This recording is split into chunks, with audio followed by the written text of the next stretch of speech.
Pandangan yang sama juga disampaikan oleh Jerry Sumampo, Humas Persekutuan Gereja-Gereja di Indonesia. Menurutnya, pernyataan Saifuddin Ibrahim bukanlah pernyataan gereja atau umat Kristen pada umumnya. Pernyataan itu lebih merupakan pernyataan pribadi yang memang harus dipertanggungjawabkan Saifuddin Ibrahim di hadapan hukum. Iya, karena katakanlah sejak kasus ini viral ya, PGI sebetulnya berkoordinasi dengan beberapa gereja, tapi kita nggak mendapat informasi yang cukup valid ya tentang katakanlah kependetaan dari yang bersangkutan. Gitu.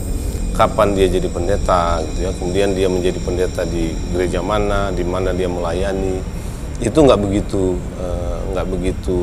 clear lah, nggak begitu jelas ya. Jadi ya mungkin, tapi kan sebetulnya begini, ya memang bebas saja gitu ya, bebas meskipun di dalam gereja-gereja anggota PGI itu ada aturannya.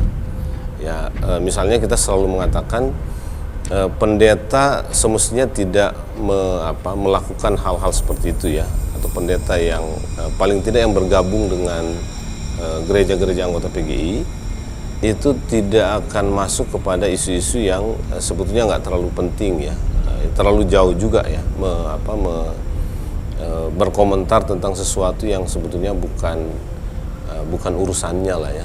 Ya orang bebas saja mau mengatakan apa-apa, tapi juga harus hati-hati, harus memilih supaya dia tidak berkontribusi terhadap kerusakan kerukunan ya, keretakan relasi-relasi sosial keagamaan di Indonesia. Kalau kita di PGI itu begitu berpikirnya. Selain memberikan pernyataan tegas tadi yang disampaikan oleh Anda, Pak, apakah kemudian juga sempat berkomunikasi pihak PGI dengan Saifuddin Ibrahim pasca hal ini viral di media sosial? Untuk kasus ini tidak. Apa yang menjadi pertimbangan, Pak? Pertama, PGI berpikir tidak ada kepentingannya berkomunikasi dengan yang bersangkutan, gitu ya. Meskipun bukan meskipun ya. Yang mau saya katakan, saya sempat atau PGI ya sempat berkomunikasi dengan yang bersangkutan, tetapi bukan dalam kasus ini. Nah, kasus ini tadi saya katakan PGI merasa tidak terlalu penting mengurusi kasus ini, dan pernyataan yang bersangkutan juga pernyataan yang sifatnya pribadi gitu ya. Ya karena itu kami nggak merasa penting untuk melakukan komunikasi dengan beliau.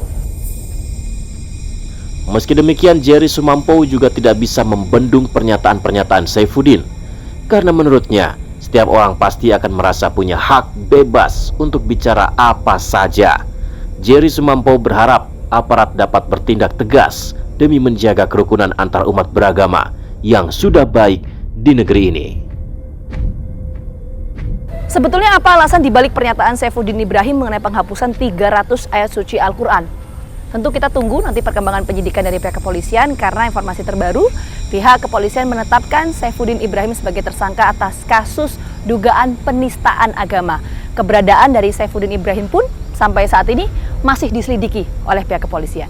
Saksikan terus Fakta setiap hari Senin pukul 8 malam hanya di TV One.